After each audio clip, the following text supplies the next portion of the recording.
खमामि आयुरारोग्य संपत्ति सग संपत्ति मेव च अतो निब्बान संपत्ति इमिनाते समिज्जतु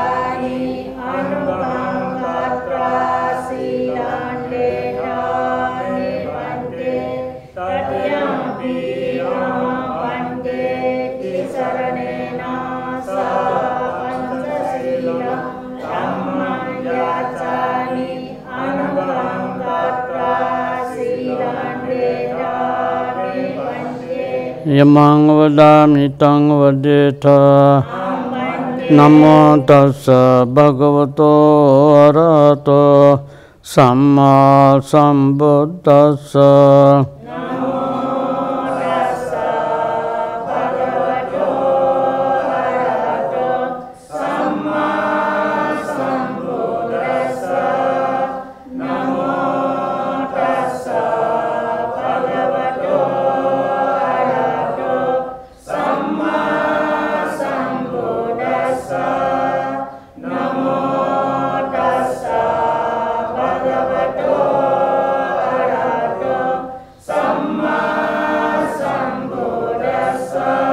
बुद्धं शरणं गच्छामि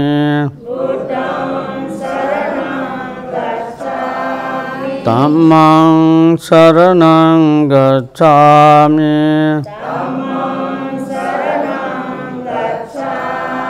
संघं शरणं गच्छामि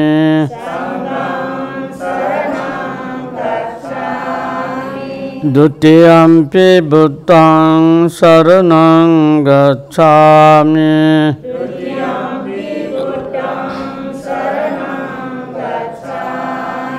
द्वितीयंपि धम्मं शरणं गच्छामि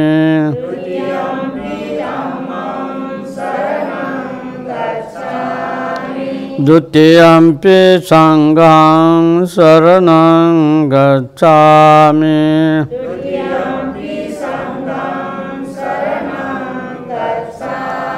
तृतीयंपि बुद्धं शरणं गच्छामि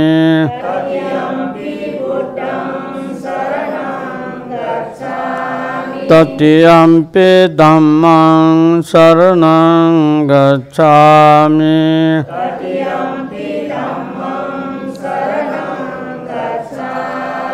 तृतीयंपि संघं शरणं गच्छामि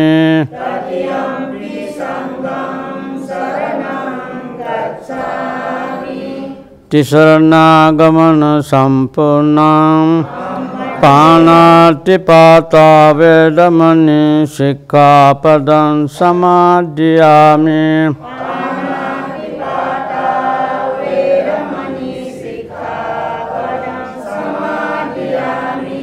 अदिन्नादाना वेदमणि सिक्खापदं समादयामि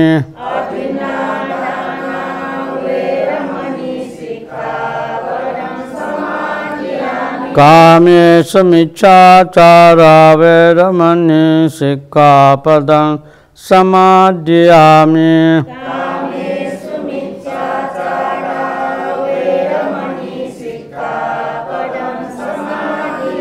मुसावादा वेदमणि सिक्खापदं समादयामि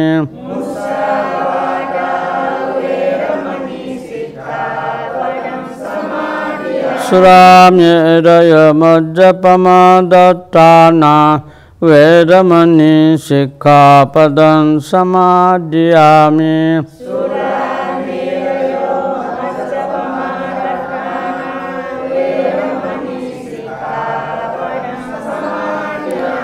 तिसरणेन सा पंचशीलं धम्मं साधुकं सुरक्षितं कृत्वा अपमादेन सम्पादेथ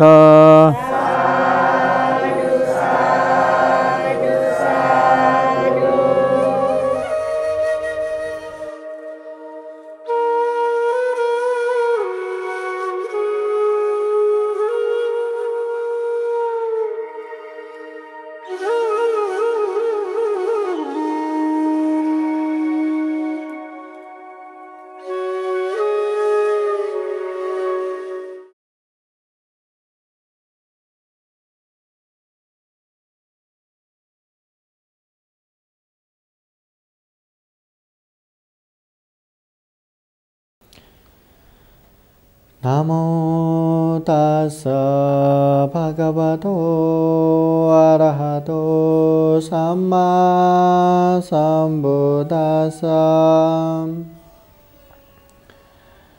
पवतदीपतुल्याय सायुसन्ततियाखयं परूपमाय सम्पसंभावय मरणसति।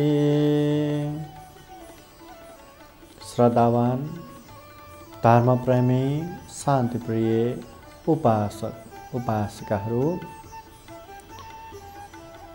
आज म मरण सत्य मरणानुस्मृतिबारे भगवान बुद्धले दिनुभएका उपदेशहरूको केही चर्चा गर्न लागिरहेका छौँ। विशेषतः यो अमूल्य जीवन, यो दुर्लभ जीवन, यो सर्वश्रेष्ठ जीवनलाई खेलाची गरेर व्यर्थमा चाहिँदा नचाहिँदा कामहरूमा नसकोस्, मर्नुपर्छ भन्ने कुरालाई याद गरोस् र निरन्तर समयलाई खेर नफालिकन जीवन सार्थक बनाउने, सफल बनाउने बाटोमा अघि बढ्न सकोस्। यसरी भगवान बुद्धले धेरै धेरै उपदेशहरू दिनुभएको छ। यस्तैमा एउटा उपदेश हो पवतदीपतुल्याय सायुसन्ततियाखयं परूपमाय सम्पसं भावय मरणसति। वहाँ भगवान बुद्धले भन्नुहुन्छ पवतदीपतुल्याय। हाम्रो जीवन भनेको त हावा चलिरहेको ठाउँमा बलिरहेको दियो बत्ती जस्तै हो।